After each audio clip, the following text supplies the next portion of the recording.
Hey y'all, Jamie here with Country Diggers. Wanted to show you another flintlock. This one is a Pepperbox. It's a replica of an 1840s made in London Pepperbox Revolver flintlock revolver. And it's got 6 cylinders, and how you fire it is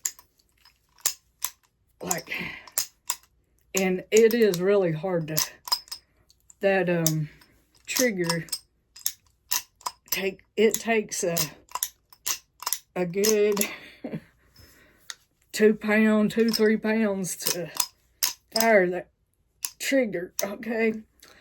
Because but it is a reproduction.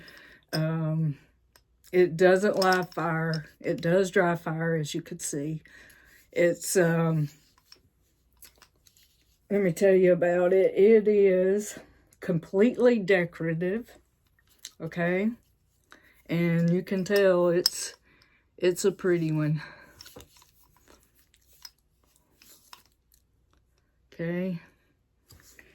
And it's a replica version. Cannot be made to fire real ammunition, but I think you can if you know how to modify them. It's antique brass finish with wood grip.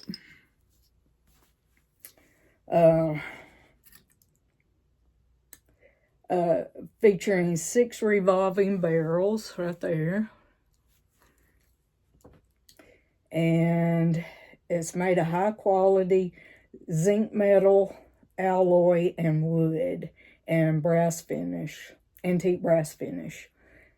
And its length is 8.5 inches and weight 2 pounds. It is heavy. It feels more than 2 pounds. Okay? It feels more than 2 pounds.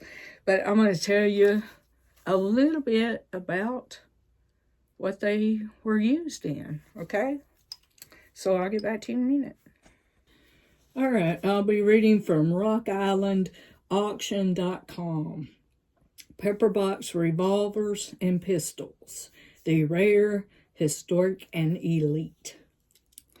Okay, the Pepperbox pistol heritage reaches back centuries, with the concept of guns using multiple revolving barrels to fire off repeated shots dating to the age of matchlocks. While pepperboxes represent some of the earliest revolving firearms, they really came into their own in the 19th century and were mass-produced as sidearms both in the U.S. and Europe. I will put some pictures of others up after the video. The Greg Lamp collection offers a phenomenal and carefully curated assemblage of firearms that cover a wide range of revolvers, pocket pistols, flintlocks, as well as documented material long guns. The Pepperbox pistol was the late Mr. Lamp's last passion in the firearms collecting pursuit. Okay. What is a Pepperbox pistol? A Pepperbox, aka Pepperbox, Pepper Dash Box, is a multi-shot firearm containing 3 or more clustered barrels. Most are handguns, but there are Pepperbox long guns as well. They were also sometimes called pepper pots. Their nicknames reference the visually similarity of the multi-shot barrel groups with pepper boxes and pepper grinders used for culinary spices. The Pepperbox pistol in action. The term Pepperbox goes back to their period of use, and Mark Twain explained the common rotating barrel percussion pepper boxes of the 1840s and 1850s in Roughing It about his journeys in 1860s. Okay, this one is an 1840s type reproduction. He wore in his belt an old original Allen revolver, such as irrelevant people called a pepperbox. Simply drawing the trigger back, cocked and fired the pistol. As the trigger came back, the hammer would begin to rise and the barrel to turn over, and presently down would drop the hammer, and away sped the ball. To aim along the turning barrel and hit the thing aimed at was a feat which was probably never done with an Allen in the world. But George's was a reliable weapon. Nevertheless, because, as one of the stage drivers afterwards said, if she didn't get what she went after, she would fetch something else, and so she did. She went after a deuce of spades nailed against a tree once and fetched a mule standing about 30 yards to the left of it. Bemis did not want the mule, but the owner came out with a double-barrel shotgun and persuaded him to buy it anyhow. It was a cheerful weapon, the Allen. Sometimes all its 6 barrels would go off at once, and then there was no safe place in all the region round about but behind it. Okay, that was Mark Twain from his journeys in 1860s. Okay, Roughing It. While Twain's quote is certainly entertaining, and there were instances to corroborate his observations, the pepperbox was widely used for a reason. They provided multiple shots in quick succession. Since most self-defense was close quarters, superb accuracy was less important, and the pepperbox offered much more firepower than the common single-shot pocket and belt pistols of the period, which were often no more accurate. Percussion pepperbox revolvers. While flintlock pepperbox pistols were found in numerous variations, the pepperbox really came into its own during the percussion era. In the first half of the 19th century, the classic form of pepperbox firearms is generally seen as the double-action only pepperbox revolvers. Most percussion pepperbox revolvers are relatively small caliber, generally around the 28 to 36 caliber range. This was considered sufficient for self-defense, but these pistols often had less firepower and a 22 rimfire handgun than a 22 rimfire handgun. Pepperbox pistols were also generally smoothbore and did not have sights. Some refiled examples are certainly known, as some with simple sights. A few even have part of the hammer cut out so that you can look through the aperture to point the pepperbox at the target. But pepperboxes were not meant to be precision firearms. There were manually revolved and single action versions, but most of these pepperbox revolvers were double action and automatically revolve when the triggers are pulled. Like that one, the trigger pulls, and it shoots off 6 rounds, and it's got the hammer right here, it's got a lock to it that you can put it down so that it won't go on these, you know. Anyway, let's see, where was I? Oh, yeah. The classic percussion pepperbox revolvers often have bar-shaped hammers on top. Mine just has this, okay. Bar-shaped hammers on top of their box-lock actions and have mainsprings that extend into grip frames under the grips. Pulling the trigger raises the hammer and rotates the barrel group. When the trigger is pulled all of the way to the rear, the hammer drops down onto the nipple of one of the barrels. That one. It does do that. These little notches right there. Okay. Okay, let me get it back on there.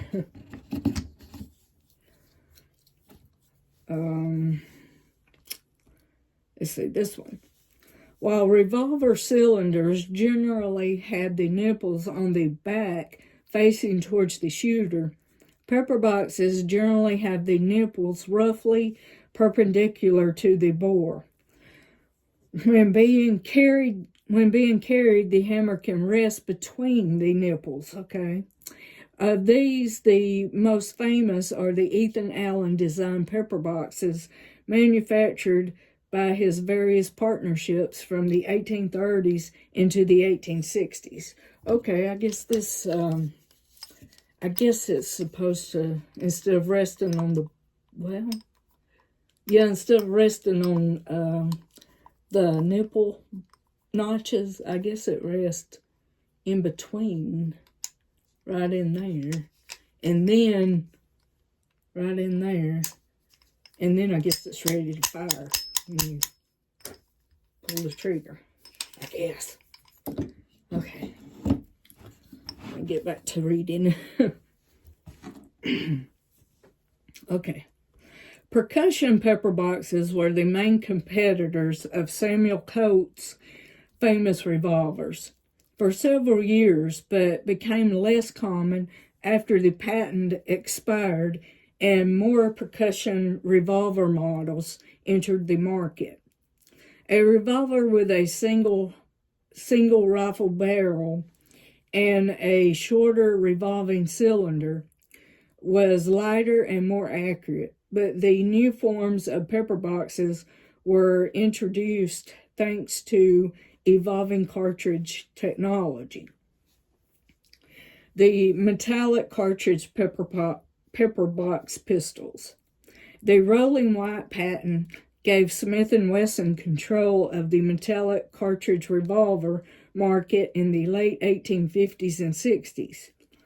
Pepperbox pistol designs allowed gunmakers a platform to work around the rolling white patent, and new pepperbox pistols were introduced starting in the 1850s, designed around mainly 22, 30, and 32 caliber rimfire ammunition.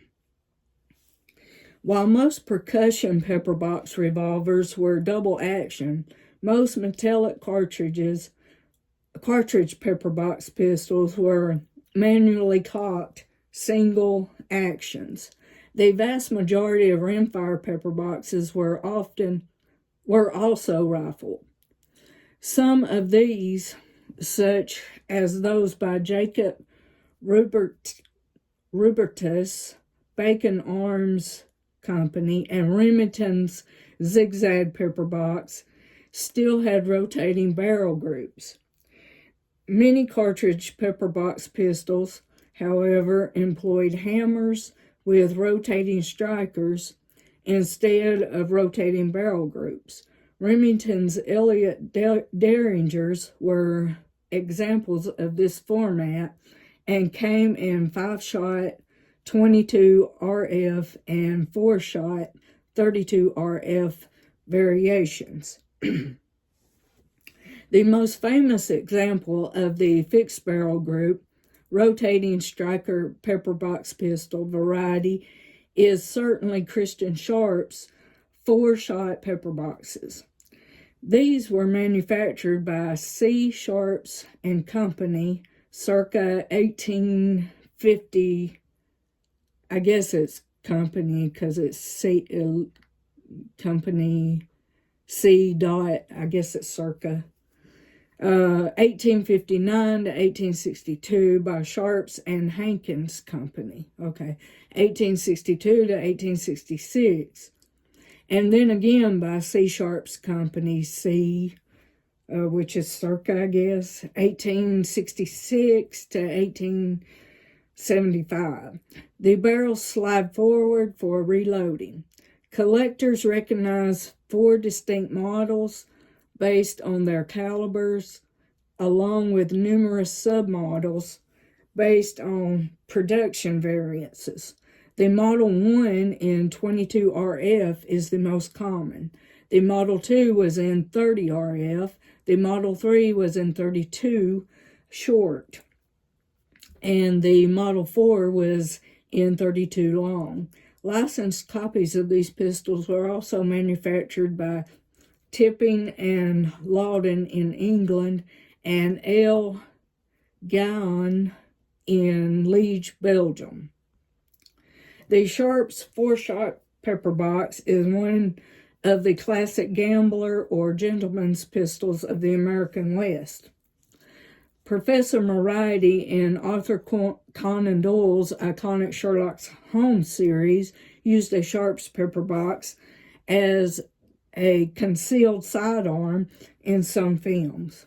Holmes and Watson both used one in Sherlock Holmes: A Game of Shadows in 2011. And a highly ornamental Sharps pepperbox also plays an important role in the recent mystery film Death on the Nile 2022. While some cartridge pepperboxes still had rotating barrels, the classic design by Christian Sharps incorporated rotating strikers instead.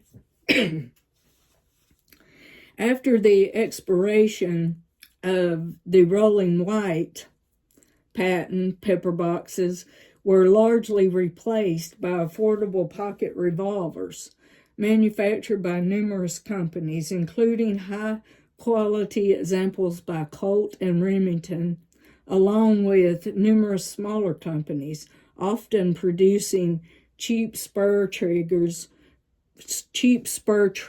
revolvers, commonly derided as suicide specials. Pepperbox handguns largely faded away in the late 19th century, but arguably the famous Gatling guns and Hotchkiss revolving cannons continued the concept.